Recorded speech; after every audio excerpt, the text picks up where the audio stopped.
Мы не надеялись на спонсоров, мы надеялись на свои силы. И вот с Божьей помощью в этом году мы смогли перекрыть храм уже полностью.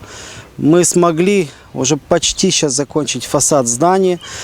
И это обозначает, что для нас остается уже до следующего года работы уже по цокольному этажу, по электричеству. Будем уже вставлять окна. Будем уже работать над иконостасами и другими важными работами благоустройства храма. Для нас это было важно, что в строительстве участвовали все люди. Спонсоры были, но их помощь она настолько незначительна, что я думаю, что где-то 2 или 3% сбора средств. Все остальные собирались от людей. И притом не от богатых, а от самых простых.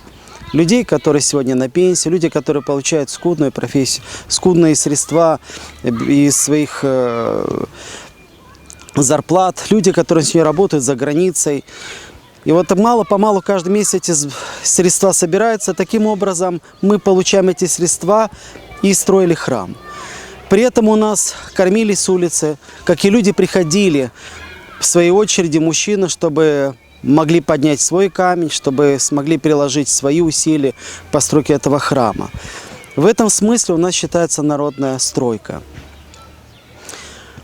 Храм у нас большой, он будет иметь 2 алтаря, 2 предела. Верхний этаж – это у нас Рождества Христова, самое главное, и нижний – Святого Дмитрия Солунского. Но самое главное, чего у нас, какая цель преследовалась, это то, что вместе с этим зданием возвышалась и вера людей, потому что во время закрытия храма многие люди, к сожалению, были отучены или не воспитаны к тому, чтобы видеть Бога, молиться. Сегодня пытаемся восстановить в самих себе тех людей, которым Господь Бог поручил эту глубокую веру, которая могла бы сегодня подниматься до неба. И если люди сегодня смогут быть тут, значит, надежда на то, что и в этом селе, и в целом, той родине, которой не служат, значит, будет все хорошо, потому что тогда, когда в человеческом сердце есть вера, есть, значит, обязательно и добрые дела, добрая надежда на то, что и в мире все будет хорошо.